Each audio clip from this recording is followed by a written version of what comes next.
And this is how the serpentine belt goes around all the pulleys. If your Nissan Kicks is making a squealing noise, chirping on a startup, or the belt looks cracked, or maybe you just want to do a regular maintenance and replace that belt before anything happens, I will show you how to do it in this video. And as you can see it, unless you have a really skinny hands, doing this kind of job from the top is really uncomfortable. So we're gonna go ahead and do it from the bottom. See this plastic liner right here? We will need to remove that in order to get access to the serpentine belt. This liner extends to the bottom and it is held in place by some screws and some clips that we will need to be removing. And to be a little bit more specific, because I know you like that, all these that I'm marking right here are the ones that we need to remove.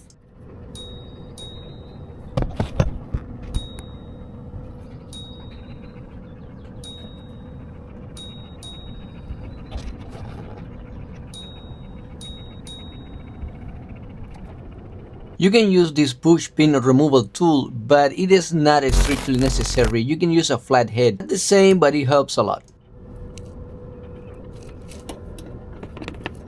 When removing all these plastic push pins, you got to be very careful and gentle with them because a lot of them are gonna break. So be ready to have some handy to replace when we reinstall the whole thing back. You will see that push pins are not the only thing that we need to remove. You will find some screws as well.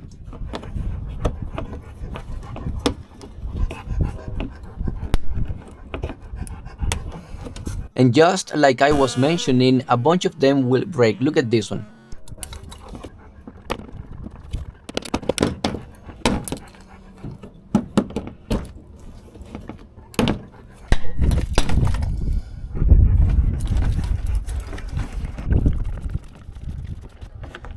At this point, the bottom liner is loose. Let's go ahead and start doing the side, and you will see something different right here. Don't forget to subscribe and like. When pulling this plastic trim, don't do it all the way. Do the first 3 pins, and I will show you why in just a moment.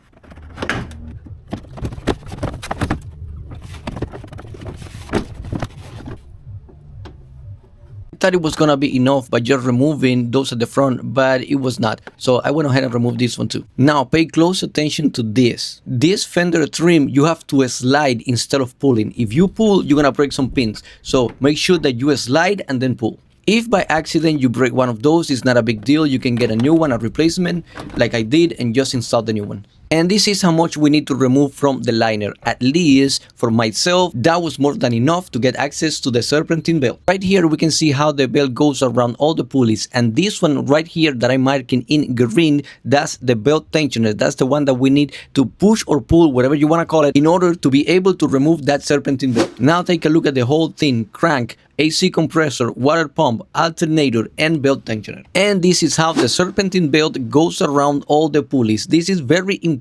We want to place it in the same way. 14mm. No special tools are needed for this. You use a regular wrench, 14mm, and you will be able to push-pull that belt tensioner. Most serpentine belts last around 60,000 to 100,000 miles, but inspect sooner in the hot climates or stop-and-go driving conditions. Now, what to look when inspecting a belt? Don't just look for cracks. Also, check glazing, fried edges, missing ribs, or shiny spots. With the belt removed, spin the pulleys and listen for rough bearing. Now that we got the old serpentine belt out, we are gonna go ahead and compare that old belt with the new one. You want to make sure that it is exactly the same, otherwise you will have problems. When reinstalling the new serpentine belt, it's gonna be a lot easier for you if you place it from the top. So we're gonna go ahead and drop it from the top and place it around the alternator. Then we will continue with the installation from the bottom. Don't forget to subscribe and like. And keep in mind that a new belt won't always fix squealing if the tensioner or pulleys are failing. Now we continue with the installation of the serpentine belt from the bottom, and this is what I'm gonna be doing. I'm gonna route the belt through the back of the belt tensioner and then through the back of the water pump, then over the AC compressor, and we are going to leave the crankshaft for the last one.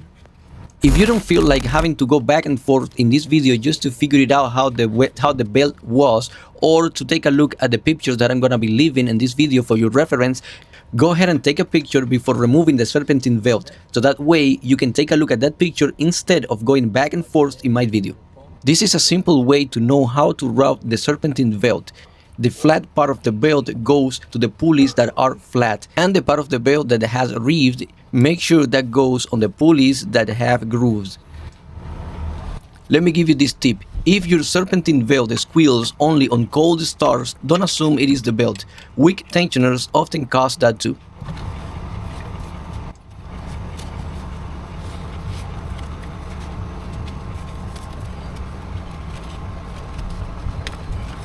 And look at that, just pulling that belt tensioner with just one finger, man. If I can do it, so can you.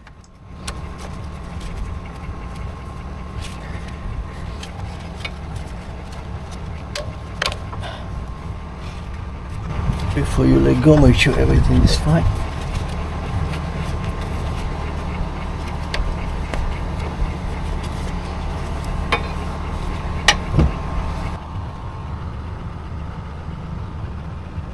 Now that we got the serpentine belt in place, it is really important that you check all the pulleys and make sure that the belt is in the right way. Do not start your engine if the belt is not centered on each pulley.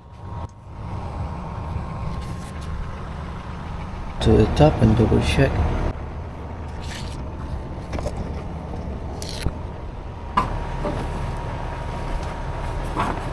Now, when placing the liner back, there is something that you have to keep in mind. We will talk about that in just a little bit.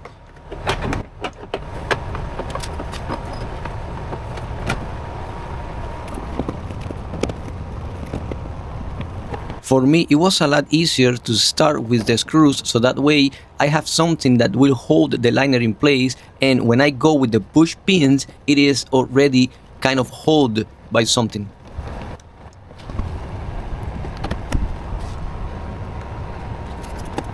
And as I mentioned before, I had to buy new clips because the old ones, like 50% of them were not reusable. They just broke and I was not able to use them. So that's why it's important that you have some available before attempting to do this job. Now you see this pin right here, this is one of those that I was talking about. This one, you are supposed to slide this. If you pull it, you're gonna break it. So that's why I am replacing this one, because I was pulling and I broke this one. So keep that in mind. So right here you can have a better view. Those that I'm marking on blue, those are the ones that you can safely pull. The ones that I'm marking in green, that one you have to kind of slide that fender trim. If you pull, you're gonna break them and you will have to replace them. Not a big deal, but we don't wanna do that. So right now we are good to go. After starting the engine, watch the bell for a few seconds just to confirm that it tracks straight. And that's it for today's video, guys. Thank you for watching. See you in the next one. And as I promised, right here is the diagram for the belt and all the pulleys. If you like this, don't forget to like this video and subscribe.